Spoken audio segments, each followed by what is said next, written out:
Thanks for tuning in. What I've gone ahead and done is made this little graphic here to help us understand exactly what the axle ratios are doing and why the manufacturer chose to offer the vehicle with this range, these particular ranges of axle ratios from the factory.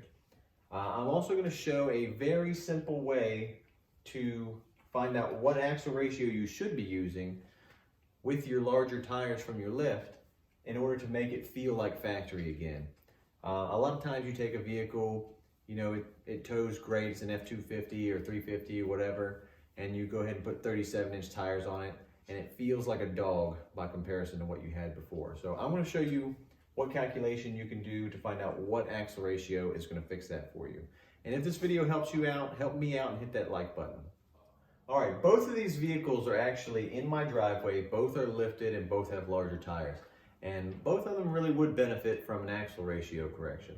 So we're going to talk about how to fix that. First, we're going to do the Ram 1500. And what I've gone ahead and done here is I have a little chart to show miles per gallon versus power. So on this end of the range, these are the factory options here. You got 321, 355, or 392. That's what it came with from the factory that you could get. A good way to find that information, if you wanted to find that, is to use a junkyard search thing like car-part.com. And then you can actually look up your rear axle or differential and you'll see the options. They'll give you the option 321, 355, 392. So 321, that's what my truck came with from the factory. If I had the option to choose it, if I had bought the vehicle new and was ordering it, I would have gone with the towing gears, me personally, and I'll tell you why. So my truck has the 321s, and anecdotally, I can tell you it does get about 23 miles to the gallon if you're on a long trip on the highway and it's nice and flat, and that is really good for a full-size truck. But I also tow with it. In fact, I mostly tow with it, and I'm pulling my tractor on my trailer with all the attachments, and total weight ends up being around 10,000 pounds. And that's not real heavy, but it's heavy enough that I actually have to take the transmission, which is an 8-speed transmission, and lock it all the way down to 5 or 6. Otherwise, the transmission is constantly hunting and shifting, looking for a better gear because the axle ratio is too low. And obviously that's bad for your transmission. You don't want that. So that's why I lock it down for my situation. So I'll show you my factory conversion, and then I'll show you what would be better as far as in my particular case. So in my particular case, it would have been better for me to have 392s. So we're going to pretend my truck that I'm solving for 392 because what do I want? I want good towing performance. I really don't care about the gas mileage. I don't go on long trips with this truck. I tow with this truck. So my stock tire size is 275, 60, 20.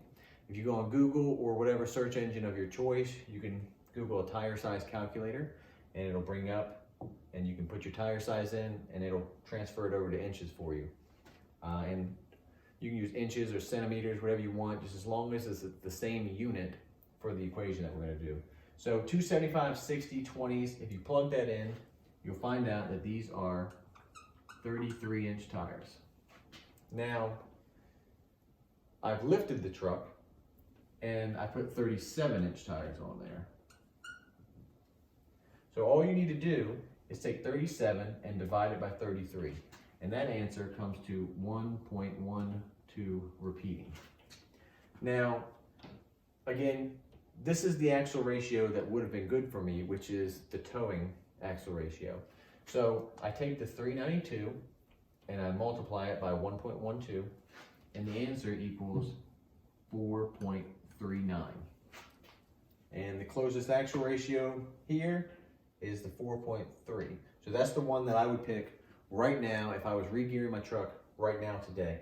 That would take me back to what the truck feels like at stock when the gears and the truck is set up for towing.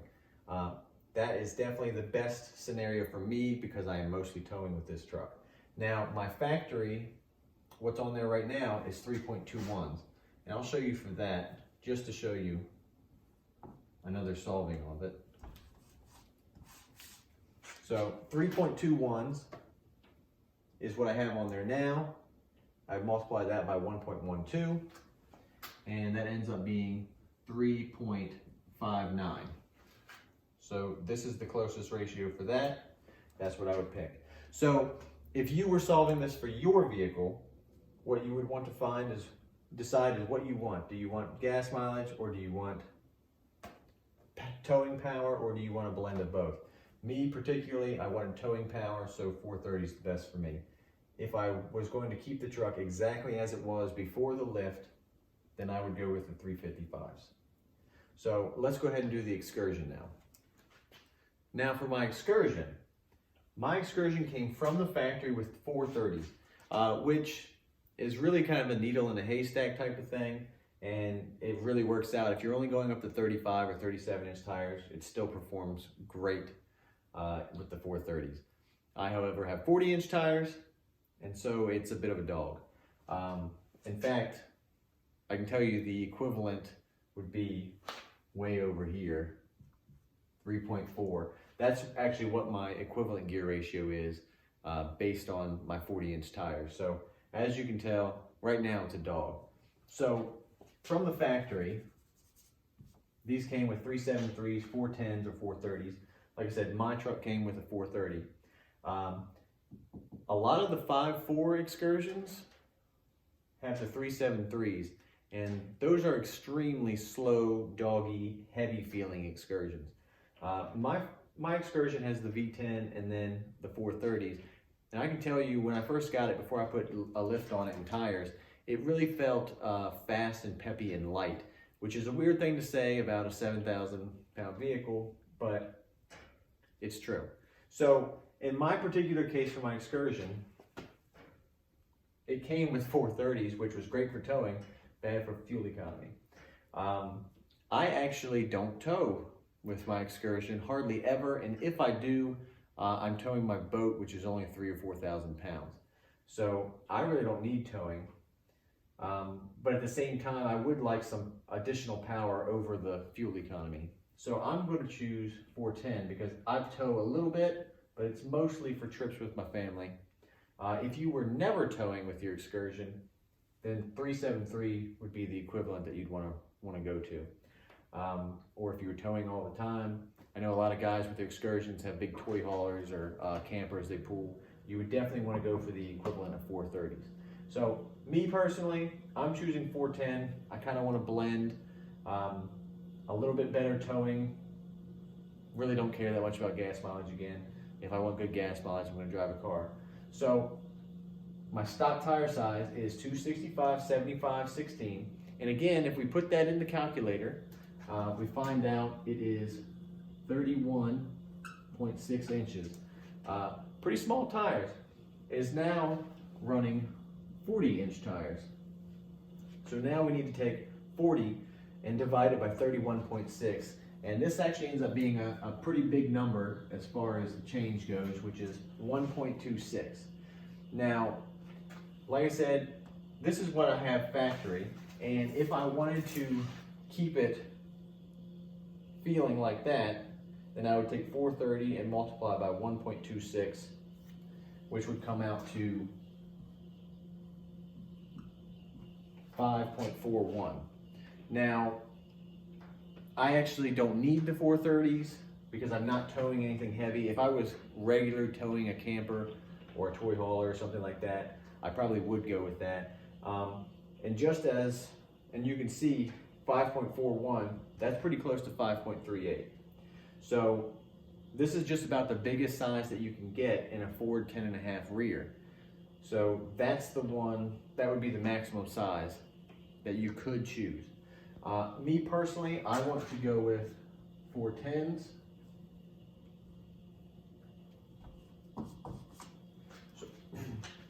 So I take 410 and times by 1.26 and out with 516. 516. And the closest common axle ratio is right there. So that's what I would do for my truck. You'll have to figure out exactly what you want out of your truck.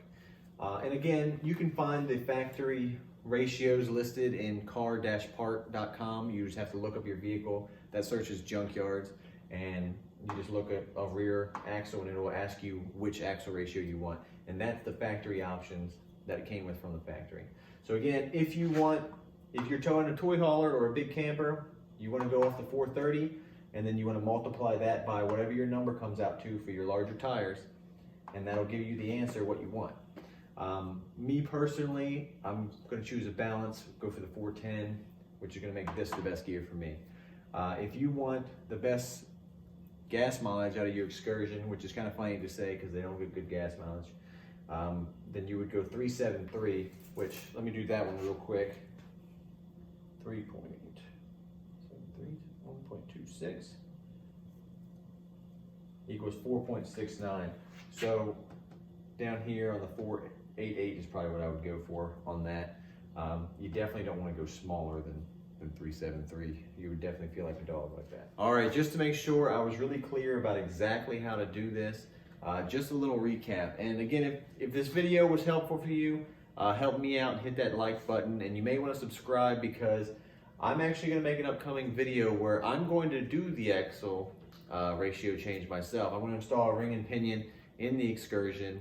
I'm going to fill the whole thing, and I've never done it before. So if you've ever thought in your head, I wonder if I could do that, watch the video because I'm sure there'll be some kind of fail or something like that. I think I have a pretty good idea of exactly what I need to do and how I need to do it, but I guess we'll see, won't we? So quick recap, you take your new tire size and you divide that by your old tire size, and that will give you your correction factor. And then you take your axle ratio that you want and you look up your factory gears. This is what the factory choices were. And if you want great gas mileage because you never tow, you pick this. If you want great towing because you don't care about gas mileage, you pick this. If you want a balance in between, then you pick this.